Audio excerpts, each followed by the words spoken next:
Welcome to another episode of the podcast. Today with me I have Kelly Sarri. Did I say your name correctly? Yes, it's Kelly Sarri, but it's all good. All good. Sari. Love it. Thank you so much for coming on the show. We're here to talk about your short film, Gynarchy. And there's so much that I want to get into. There's so much I want to talk about. But first, I have a series of questions that I want to ask you, and then we'll get into the film, I promised. When, Kelly, was the moment you realized you were a filmmaker? Oh, I think when I first started exploring editing, that was the first time that I realized, oh wow, we can actually have all these tools and we can create our own stories. And what is it about editing that fascinated you? I think you have control of the story. You can create humor. You can create suspense. You also can experiment, which I love. I think that's what drew me to filmmaking. What year did you realize that you were drawn to video editing? It started when I was in at school. I was 17, so it was around 2006. Oh, it sounds like we're a similar generation because in 2006 I was a senior in high school. So I remember the movies that were coming out at that time, and I was using Windows Movie Maker at the Like time. all of us. Exactly. That Yeah. was my initial, but then that was my initial, let's say, the first step towards filmmaking. But then I went back and I remember that we had the home video cameras, remember, we're 90s kids. So I was shooting music videos with my sister and we're doing, all that. So it was our generation. So Yeah. So you were the kid with the camera, yes, I was behind the camera. Usually my sister was the the subject, the actor, yeah, the star, yeah. the star. I love that. How do you come up with your ideas? Um, that's a great question. I think lately I came to an answer. Either I have them already in my psyche, let's say, or it's part of the inspiration or the muse, let's say. Oh, really? Do you meditate? Yes, I do. I try to. I'm not the best at it, but I try to. Do you lucid dream? Like wake up and write your dreams down? No, I don't do that. Maybe I should, but yeah, I don't do that. Or maybe I've done it, but it's not like something that I regularly do. Could you give me an example of something in your routine where you come up with an idea and how do you remember it? Oh, recently I think I have find out the whole process that I'm doing. I ask myself on a piece of paper some specific questions, and then this draws something out of me, and then I save the story. For example, it can be a very simple question like, what do you want to talk about? What is in your mind right now? And then some of it might be useful, some of it might not be useful. And I think this is a great process for most of the artists. I follow this, I've read this book, I haven't finished it though, but I will. It's called The Artist's Way, and it Mm-hmm. talks about the morning pages. So I think it's a very good way to be able to have confidence that you have ideas when you're writing, and it doesn't have to be good, just write. I'm a big believer in it doesn't have to be good, just get it on the paper for sure. I love that. How long have you been filmmaking professionally, would you say? Professionally, it's, you know what, I've been working since undergrad, so Over 10 years. yes, I think, yeah, we can confidently say it's 10 years. Gynarchy, am I saying it right? Yes. Okay. I mean, I Uh, think so. It's yeah, that's a very it's is that a word that exists in a dictionary or is that like a hybrid word? no, it's a word that exists. It's called it means government ruled by women, and it's actually we see it in colonies of insects like ants and bees. So yeah, that's what I didn't know that it exists. I mean, I'm Greek, and in Greek it exists, but I didn't know that it existed in English. So when I wrote it, I was, thinking matriarchy and stuff like that. And then I did some research and I found it and I was like, this is the title. Oh, I love that. Um, how many? What if you can put a number on how many, like what numbered project this is for you? Like, is this your 10th project? Is this your first big project?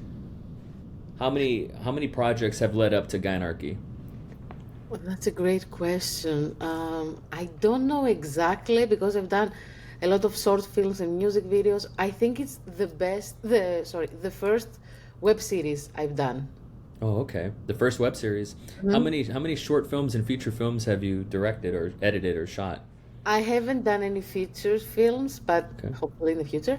Um, but short films, I think more than 10 for sure. Wow. Let me ask you, what is your biggest failure as a filmmaker so far?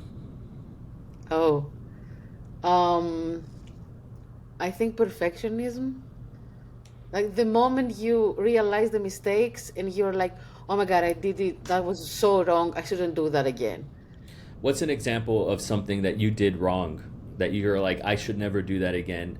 Was it something in the edit? Was it something in the video production side, or was it like handling a relationship behind the scenes, or what's an example of that? I think it's not during when you're doing something. For me, mistake is when I'm not doing filmmaking. When I Mm. have I've let the ego or some thoughts to rule over me and be like, oh, okay, I shouldn't do this. I should stop. I should do something else. Or, um, this self-doubt that we have. I think this is a mistake. If you want something more practical, I would say try to squeeze a lot of stuff, in organizing. Like, let me film 10 shots instead of two good ones, for example. Mm-hmm. I think this is something that I try to, when I organize, my shots, or either I'm producing or editing, whatever. Usually, most more more most of the problems come when you're directing because it's the time limit. In Yeah. editing, you have more of a, yeah.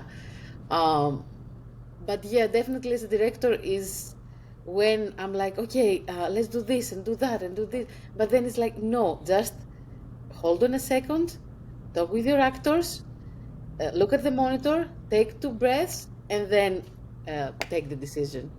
Ah, that's brilliant. Would you say is your greatest success as a filmmaker? Oh, uh, I think this series. Yeah. Yeah, it is. It comes from a place of kind of my upbringing in a way, and also it's a bigger story that I want to develop in different forms. So I think, yeah, as of now, I will consider that one. What's the best piece of advice you've ever received as a filmmaker? Oh, that question. Oh, I have to think about that one. Can we come back to it a Yeah, little bit? Yeah. we'll come back to that. What's advice that you wish other filmmakers would take?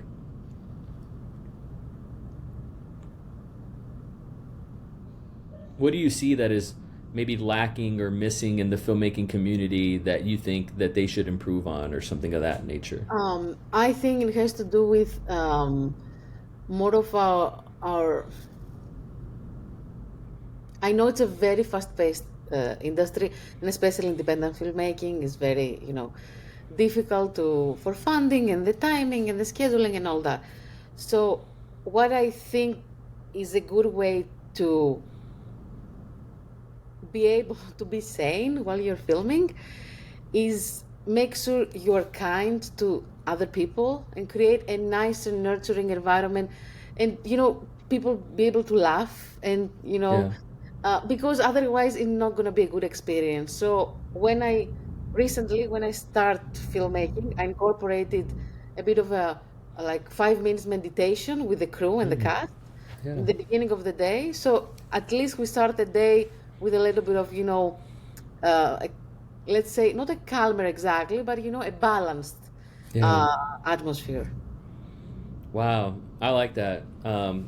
Yeah, it is a very fast-paced environment, so to be able to take time and really set the intention for the day, I think is great advice. And that's something that I think I learned from you that I'm going to do on the next shoot that I do, and really set that intention. I really like that, and to set time for a meditation, ground everybody. I really love that. It works. It really works. And I had people reaching out to me, but also I want to say that I wasn't the one that thought of it. I am very good friends with Etienne Maurice and Ivy Maurice and Marley Ralph, who are the creators of WalkGood LA. And they're doing yoga as a form of social justice. They're doing other things as well, but I think I saw that model from them, and I, thought it was a brilliant idea to incorporate in the filmmaking experience. So yeah, I have to give a shout out to them. I love that.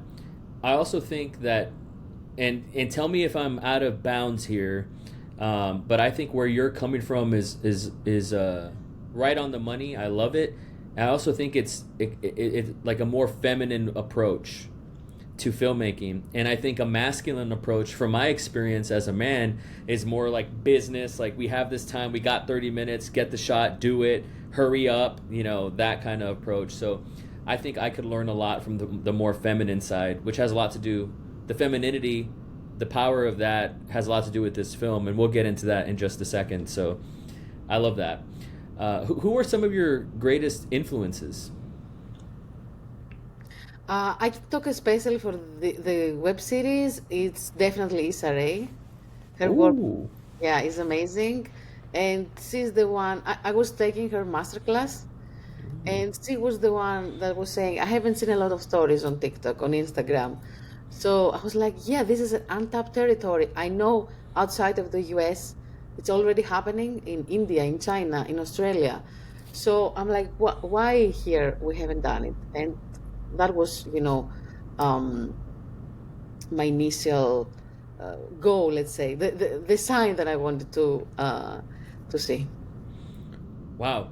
What are some of your favorite movies? Oh, okay. I have a lot. My let's say my when I'm feeling down or when I need, discomfort, Kung Fu Panda. Yeah. It's absolutely amazing. I Animation is, yeah. I think it heals your uh, inner child. But I am a huge fan of Lord of the Rings and The Hobbit. Mm-hmm. I love those movies. Um, I think, yeah, that's my the films that I can rewatch again and again and again.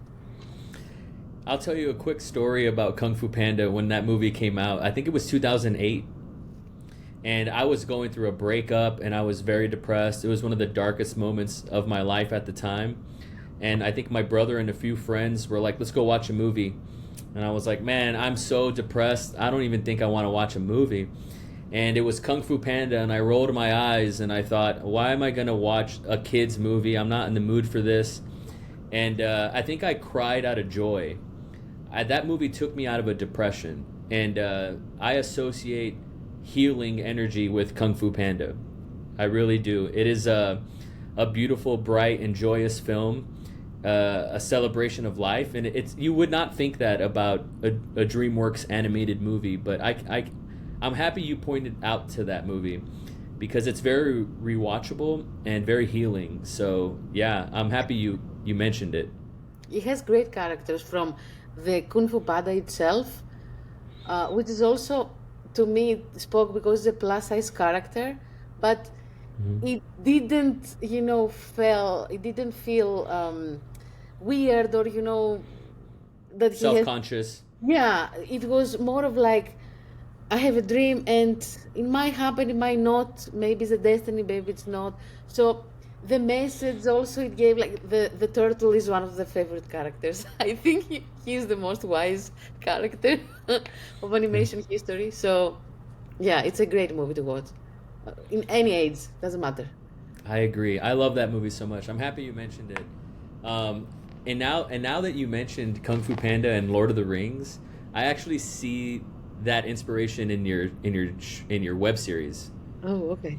You know the first 5 minutes of Lord of the Rings, where it's sort of this exposition, and it's narrated by Cate Blanchett, and then she's like, but all of them were deceived, for another ring was made. Like that voiceover component I see in your work. Was that intentional? Yes, absolutely. Up until now, I haven't made this correlation. I'm glad that you mentioned that. I think it's a great example. It wasn't intentional as of like, okay, they did that there, so I did that as well. But I think I was inspired from that and from this franchise. So from these films, I'm gonna say franchise is a little bit, it takes the magic out of it. Yes, exactly. I like the storytelling, and I love voiceover. I know a lot of people say voiceover this, voiceover that. No, you can do great voiceover, and you can tell a story, and it reminds me of fairy tales. I grew up with, my great grandma was telling me, fairy tales. So voiceover brings that to me, and I think to the audience. So let's get into Gynarchy. I like to warm up with those questions in the beginning and kind of get to know you a lot better. I will say, what has your feedback been from men when it comes to this? I'm going to call it a movie. I know it's a web series, but I'm going to call it a movie because that's the way that was my relationship with it. That was the experience that I had, was in the presentation of a sort of short film, it was like an anthology sequence when I watched it and enjoyed it. But I will say it ruffled feathers. Do you know what that means? No. So like when you get a chicken and you shake it, right? The feathers fly everywhere. It kind of did that to me as a man. And I don't want to spoil it for people who haven't seen it, so I won't talk about the ending or anything like that. But what has your response been, if any, from men who have watched this? Usually the response from men from the series, I haven't. I think they find it interesting, but what caused a little bit of disturbance wasn't the actual episodes, rather than the in order to promote the web series and make the TikTok account and the Instagram account. I had these interviews with cast and crew, so we asked one question to the cast and crew: if men disappear for a day, what would you do? And those comments are not. I don't understand why people get so upset about a hypothetical question. It's interesting, yeah. Is it men getting upset, or is it? Yeah. Some women, but they became too literal. If men weren't there, I wouldn't have my dad. It's for a day. It's not for the beginning. It's a hypothetical question. We're not saying that we will, make the mankind, like the male population disappear. I think the series itself, I have positive feedback regarding the episodes. I haven't something that, oh my God, or they think it's interesting, or like something new and refreshing. Was it always designed to be a TikTok web series? Yes, from initially I had this idea for a TV series, but obviously I didn't have the money to do the pilot, so I was like, okay, this is bigger than me. The story is the initial story. I created the mythology behind it was too big, so I was like, okay, with the means I have, let me put it on TikTok, IG. It's untapped territory. Why not to have a proof of concept and listen to feedback that I got on what to improve, or people respond to that. So that's why. Why didn't you film it vertically? Because you always want to have the freedom of being able to choose different parts of the of how when you shoot horizontally you have not ideally, practically you have 3 vertical frames.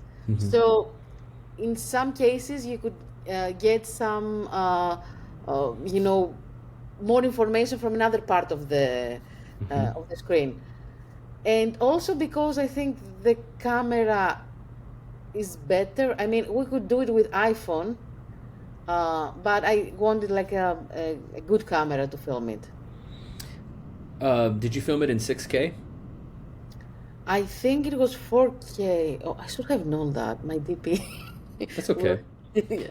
I think it's 4K if I'm not mistaken. 4K, wow. Oh, yeah, so you can punch in there and get multiple vertical shots with the 4K image. That's really smart. You mentioned building the mythology. How did you do that? Where did you start with that? And how long was it cooking in your head? Because I love the mythology of it. That was my thing that I was a little jealous about, in a good way. The way artists are jealous of one another. It just seemed so realized. The first 30 seconds of episode 1 of the film, my wife was hooked. She heard it. I was watching it on my phone, and I said, oh man, I'm gonna hate this because it's already hooked her. I can never impress her.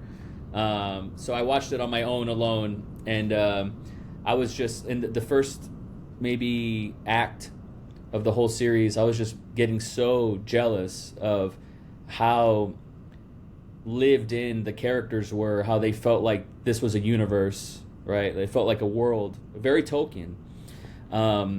Where did you come up with this, and how did you build that mythology? How long did that take you to world build?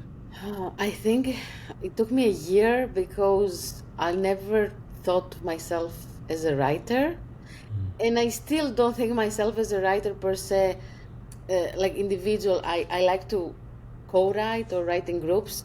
I think it has a different energy when you're collaborating. But I think it took me a year to nail it down to a web series because it was way bigger than a web series. What I told you, it was a TV series in my head, and I want to make it also a graphic novel. And I think it can become into a video game. It can be a lot of different things.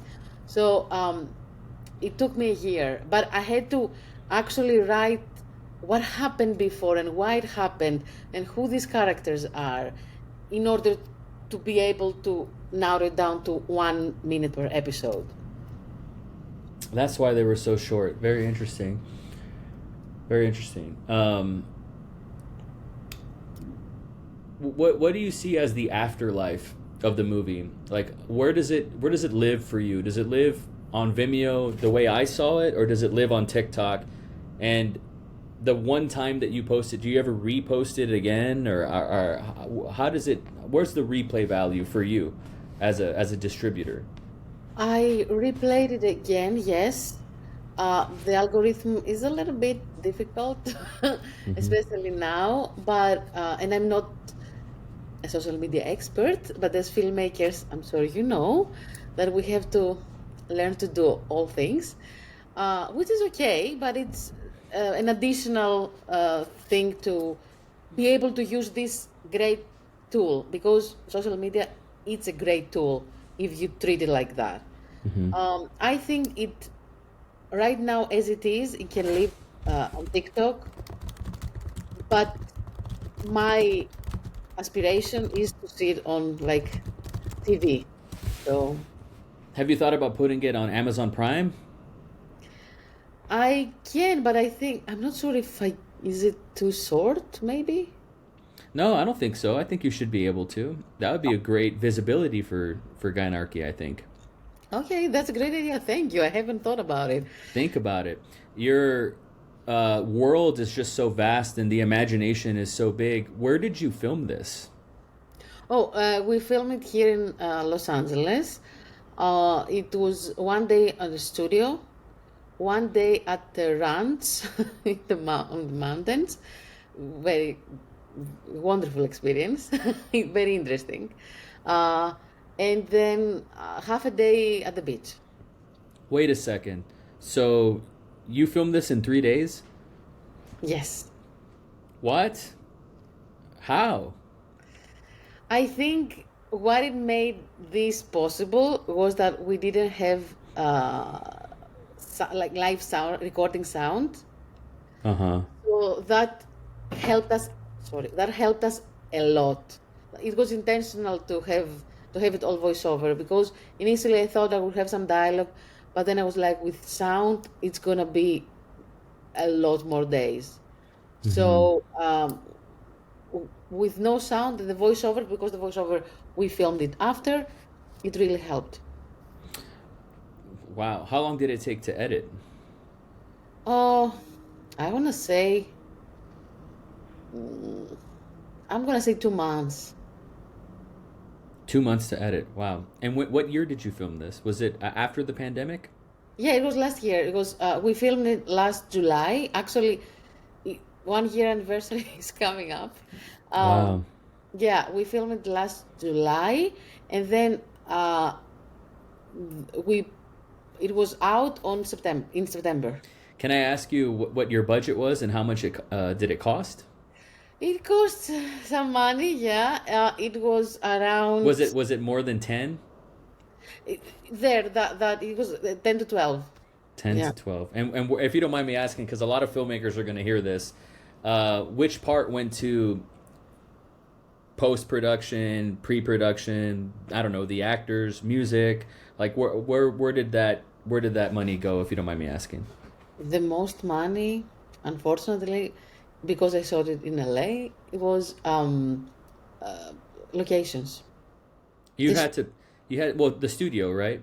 and the rents, because it was like a big. We want to film in a park, but it's the same money, so we decided to do it in a rent. The location was the most of the money, and then I would say maybe costumes. Costumes. Yeah, the costumes were absolutely amazing. How many actors did you have? I think, if I'm not mistaken, all of them were 10 10? Wow. total. In Yeah. total, yeah. Talk to me about the if you're okay with this, because sometimes me as a director, when I'm asked about themes, I roll my eyes. I'm like, I don't want to talk about what my movie's about. Like, watch the movie, figure it out, have fun with it. Are you comfortable talking about the themes of the movie? Yes, I am. Okay. Do you know what misandry is? Yes, Okay. it's a Greek word, so I It know. is, yeah. So, would you say there's an element, and I'm projecting as a man who's threatened? Just kidding. But is there an element of misandry to the movie? First of all, I want to thank you how you are executing this interview. It's wonderful when you asking questions, if I'm comfortable, or replying in a specific question, but also explaining where you're coming from. I do not think there is the some of the characters. I think the knights have this element. I don't think the project or the story has an element of misandry, but definitely some of the I think you need the conflict, so you need the opposite uh, in order to create a conflict, you need opposite forces, and one of them, which is the knights, I think they touch on that. Yes. So, to answer your questions, yes, some of the characters have that element for storytelling purposes. How much of the topic of misandry interests you personally? Not at all. Not at I all. I don't think it is binary, women or men should rule, or uh, definitely there is male and female energy, but I don't believe that one exists without the other. I mean, look at nature. When I start writing this, I had all these, thoughts in my head. But if you look at nature, still to the day, you need a female and a male, you know, species to be able to, you know, reproduce. So, and also we need both of the energies. I don't believe that it has to be, oh, women should rule over men and men. No, that's not anything that I'm interested in. I'm interested though a, in touching upon those subjects. Yeah, well, I want to thank you for thanking my interviewing skills. I don't put too much thought into it. It really depends on how inspired I feel about the movie that I watched. And so yours was very inspiring. So that's probably why these questions are compelling, because your movie was very compelling. So thank you.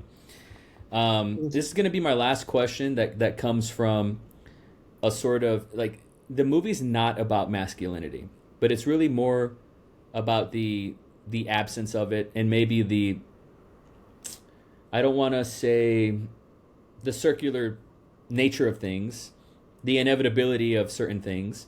But this will be my last question about the male side, the masculinity side, because I am a man, and that's kind of like the elephant in the room, right? And that's the way I watched it. Can't help that. And we love that.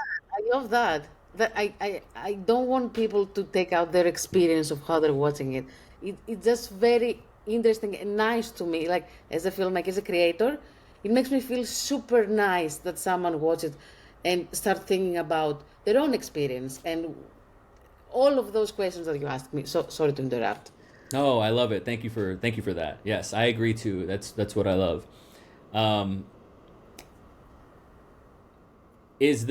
For you, is the story is there any anger towards men, or is it more about like the divinity of femininity? Great question.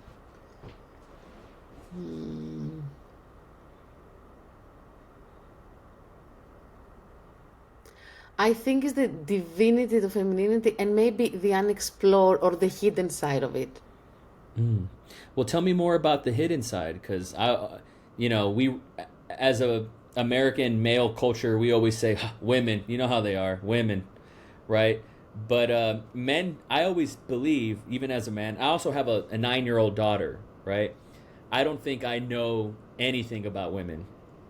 Okay, but what are some of the missing or secret sides of femininity that and did you touch on that in the movie? Because maybe that's not for me to see.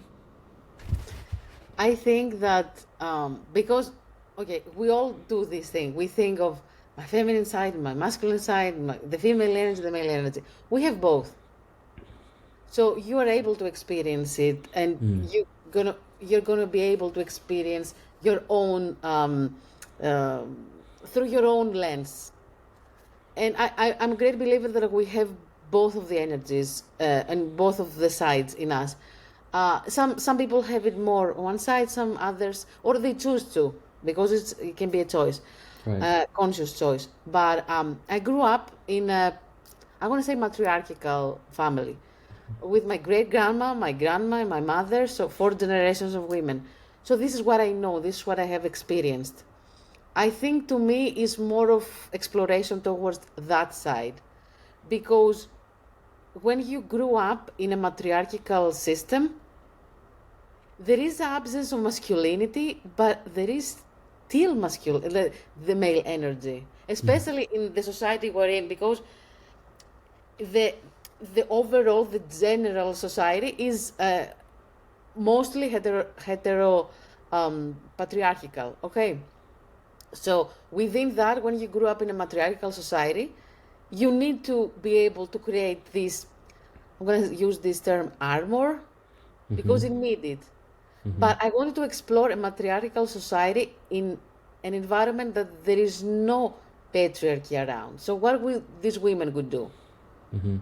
Would they go the same way? Would they go a different way? And also, as creators, you know, when you start creating something, you either explore sides of you that you didn't know you had, or you heal sides of you that you didn't know you had. So definitely, there is no anger in me towards men. I think we love men, we love women, we love all genders. It's not like who's gonna win or which force is better or who has it better. History has shown that patriarchy right now is not the ideal thing, because when those two energies are not balanced, you see we've seen what it happens. What happens? It happens now. What we have, we see things from a specific lens. We go towards.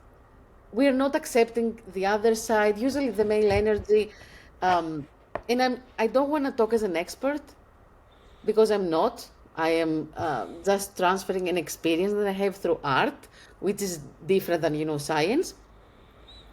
But definitely, right now, there are problems in society, and I think we should, we can find a solution to balance those two.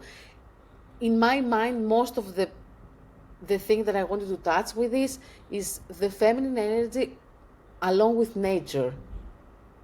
I think this is something that I keep having as a pattern in my head, because we want it or not, the female is attributed to the earth, which is, we all came from a woman, we all come from a black woman, but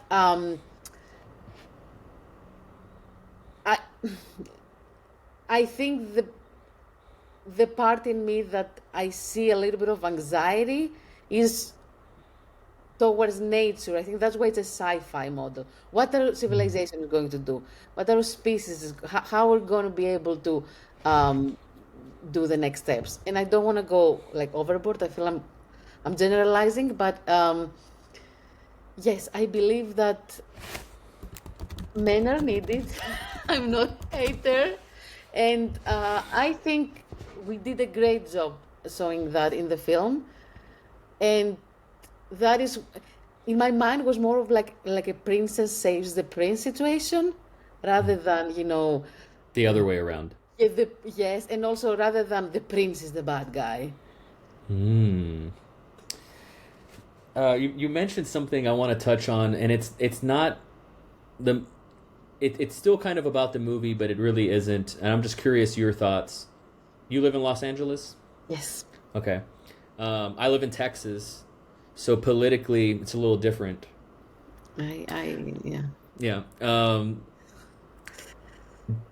Do you think, you mentioned culturally where we are at and how there's conflict with, I suppose, gender identity politics is what you meant? Yes, maybe. Do you think men are the problem? No. Really? No. I don't think men are the problem. And when we say patriarchy, it doesn't mean that men. Of course. Internalized patriarchy we all can have it. Yeah. Or misogyny and all of that. Or I think the problem is how we choose to live in a way, we choose to think, we choose to, and also in a communal state, not individually. We have lost a little bit of touch with that. I don't think men are the problem. And I think that patriarchy also affects men, sometimes more than women in some cases. So it's simple as that. I don't think Do you we should think, point to a specific, oh, men are the problem. No. yeah, do you think men, whatever that is and whatever that means culturally, do you think men need to be men and women need to be women? No, that's too binary. It's too binary. I think everyone should be able to be free to express themselves, obviously with respect to each other. But yes, everyone should be able to express themselves however they want to be. I don't believe in, oh, men should not do this or women should not do that. No, because as a woman, I'm experiencing a lot of things that I should be from people that they are not the same identity as me, let's say that way. So I don't wish to anyone to feel that way. Unfortunately, in the society, people do feel that way. They have to have a specific, identity towards other people. But no, I think that everyone should be able to be free to express themselves however they want to do. Beautiful. In your movie, now that I'm thinking about it, I didn't think about this when I was watching it, but there are some overlapping parallels between your film and Patty Jenkins's Wonder Woman. Do you Oh, see that? yeah, I've watched it, but can you please give me some details? So in Wonder Woman, I think this is like, I could be wrong. Like I think it's like Greek mythology, like, It, it right? is. I mean, The idea of Zeus and yes, all that. Ares, Yeah, yeah, that's great. and the gods created this place where Amazons, only women existed and they didn't need men. Yeah, Yeah, Themyscira. Yeah. Themyscira, yes. So, what are there thematic elements from Wonder Woman that tie into your film? That Are is they very. are they more similar or are they more different? What do you think? I think that you said the Wonder Woman comes from Greek mythology. I grew up in Greece, so Greek mythology, and I love mythology, all mythologies, and also I love Greek mythology. So definitely there is inspiration with that, a little bit of Greek drama there. Um, but if you can, I think if you want to put it that way, yes, Themyscira is a good metaphor for also a matriarchal or a gynarchy. Yeah, The it definitely Gynarchy. is. Yeah, Yeah. Is it fair to say that Gynarchy is science focused? It's rooted in science. you mean, what do you mean? The term, the web series, The web series. um, definitely it has, yeah, Was that yeah, intentional? yes, it's not, Why? it is intentional. Mm, it's, Why was being truthful from a science perspective using insects and the iconography and the the elements that are science based of uh, that ecology? Why was that important to base your film in that reality? Why was that important to you?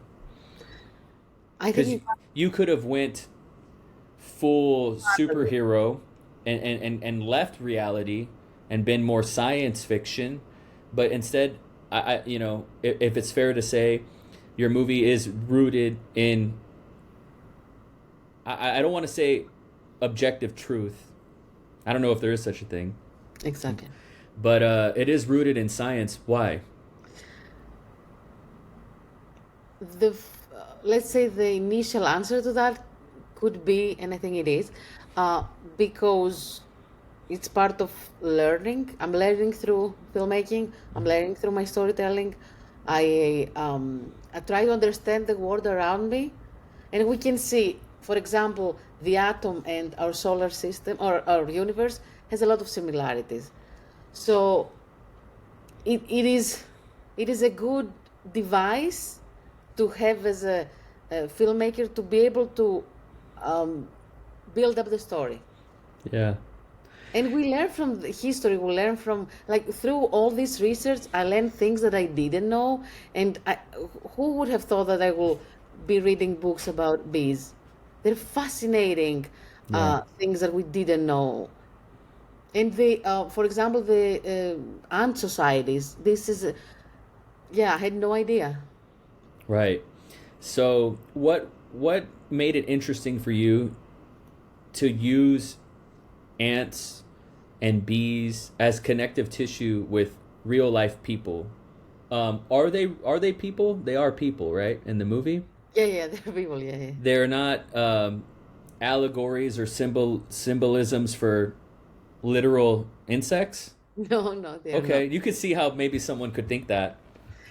They are not, just because nature is more cruel. That's a fact. Walk me through the process of using insects as a creative connective tissue with these human thematic elements. I think that the closest thing we have to a matriarchal or gynarchy is societies of insects at this point. There are some exceptions in the world. There are a couple of tribes in Africa, and there is one in China. They're completely matriarchal. I mean, to this contemporary era. And the other closest thing is historical matriarchal societies. For example, the Minoan society in Crete, another Greek reference there. But there are a lot of symbols of, patriarchic, not symbols only, historical data that matriarchal societies do exist.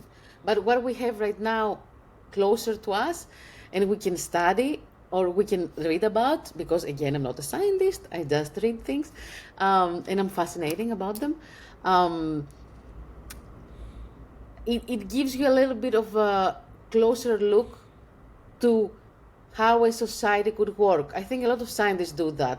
They study animals, they study insects, and then they try to figure out they study them in order to understand ourselves. Mm-hmm. So I think that's what I did as a filmmaker.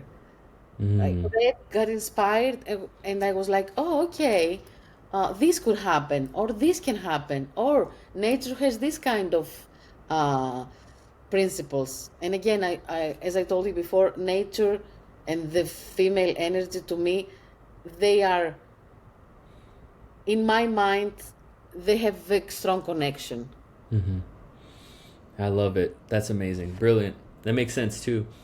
I'm curious. You could have gone full rated R with this movie and really leaned into the cruelty. But I think it's indicative and it's very telling that you chose not to. You kind of you had the discipline to hold back a little bit. Correct me if I'm wrong, but and this kind of leans into Kung Fu Panda a little bit. But the praying mantis, doesn't the female praying mantis decapitate and eat the head of its male lover? Yes, that's what. Yeah. Did you ever feel compelled to include something like that in this sort of Gynarchy world that you were building? I don't think that per se. Mostly, again, as I told you before, through the characters or a specific character, let's say, to create tension and conflict, or to, if I want to showcase a specific storyline. Our world has a lot of violence, so why do we need to add more? That being said, that was a web series. Yeah. in a TV series you can explore in more detail stuffs, but more you can explore in detail more different stories. I see. Are you familiar with the filmmaker Lars von Trier? Yes, although I haven't watched the Antichrist or the. Yeah, that's what I was gonna bring up was Antichrist, because it deals very heavily and cruelly with misogyny, and it's kind of like the antithesis to your movie. So that's why I was gonna bring it up. No, it's all good. I mean, It's a hard watch. I don't recommend it. yeah, I haven't watched it and I don't plan on doing it. Yeah. I had people explaining to me the movie, but yeah, I don't. It's not my cup of tea, which is okay. I'm not saying it's good or bad. I just say not my preference. But also, I think female and male, we're creators of life. It's okay. We don't need to kill everyone. Yeah. Did you watch the who directed it? Darren Aronofsky film Mother? No, but I've heard about it. No, I haven't. Okay. What are some films that you would call maybe closely related to Gynarchy, or even series, or novels that are like sort of sister films to your movie? I think there's a lot of Tolkien elements to it, right? Yes. But what would you say are some closely related pieces of art? Okay, I have a lot in mind. First of all, obviously, we said that there are references of Tolkien, Lord of the Rings, The Hobbit, and all that. I think a series that is one of my favorite. I love it, and I think it's one of the best in our era. Is Walking Dead. I know it doesn't fit, but it fits in a way because it's post-apocalyptic. Survival horror. Yes, yes. There are some elements of Game of Thrones there, especially with Cersei and all of that. It's a great anti-hero. Cersei is very well built as a character. What else? I think one of my favorite book fiction is 1984. I know it's not related exactly with the series, but the whole Double think. yeah, and the post-apocalyptic, and this book makes you ask questions about our society and how the government and how people are controlled or not controlled and who is in power. I think also Gynarchy, as I said, it means a government ruled by women. That means also who has the power. So that's why I think it's related, but it's more of a let's say, through a female lens. I have two more questions for you, and then we'll wrap up here because we're approaching time. First, I just want to tell the listeners and people who are watching this on YouTube. Can I share the movie and the link on YouTube? Yes, absolutely. So I implore the listeners, if they made it this far, they're definitely interested in this film and they should watch it, be your own judge and watch it yourself, and I hope you enjoy it. I think it's so beautifully filmed. I think like the effects, I don't know, and I don't want to know if it was done in camera or in post-production. Maybe you're using diopters, I don't know, but there's such a beautiful texture and tangible quality to the movie that I think is worth watching just alone. So it's a visual feast. I implore people to watch it. Second to the last question here, what's next for you? Perfect.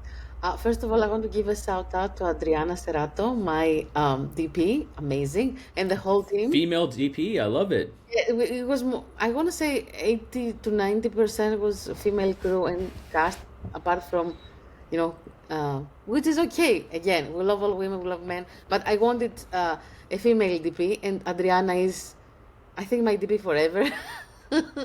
And the whole team also. Laisa, Austin, and I'm forgetting my gaffer, which is very bad, but I will remember. Um, Yes. no, the name of my gaffer is um, Ali, Alexandra Pleasant. Yeah. Okay, I looked it up too. Allie Pleasant, yes. Also a female gaffer. Love it. Yes, yes, they were all incredible. I think it was the fastest camera crew I've ever had, and they were smiling, laughing. It was, the energy they had was amazing. Yeah, so the visuals are because of Adriana. So the next steps is more web series.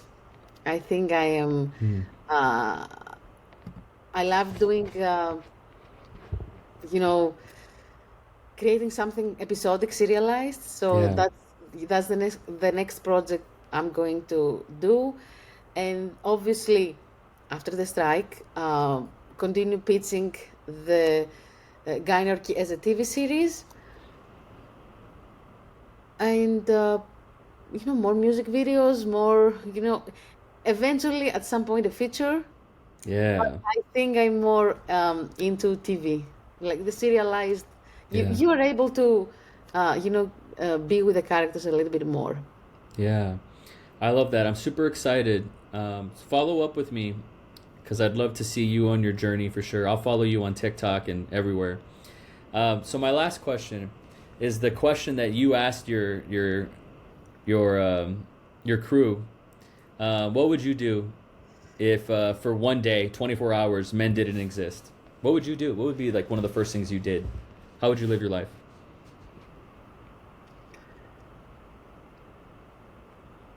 That's a great question. I It's never. your question. Yeah, I know, right? Actually, no, I have to give shout out to the behind the scenes director, Elena Oh, Briklova. okay. Um, hmm, what I would do? I don't think I would do anything different, to be honest with you. The the one, no, I know what I would do. Uh, uh, I think I would be more comfortable, like going out at night. I Yeah. think this is, yeah, for most women, this is the hard truth. A big party, right? That's what would happen across the world. Yes. A big party that would last all night and all day. Yes. If women disappeared for 24 hours and they didn't exist, I think all the men would just kill each other overnight. Mm, I think that's what would I happen. think they would cry. No, I'd maybe cry after all the bloodshed, because without women, I mean, there's no reason to live. That's true, but I don't. I have faith in men. I think they will miss those women. So I think they will cry. I don't think they are that cruel. I think Men are very emotional. yes, they are. Yes, and Yeah, that's why I don't want Miss Guy like all men will of kill each course. other. Maybe they do. I don't know, but I think that they will cry. That's my. Yeah, That's my. But again, you never know. I would definitely shed a tear. Kelly, Sarri, thank you so much for coming on my podcast. Thank you for reaching out to me. And for those that are listening, please check out Gynarchy. And I hope you enjoy it as much as I did. Thank you so much for coming on. This was amazing, and I appreciate you making time for me. Thank you. Are you kidding? Thank you.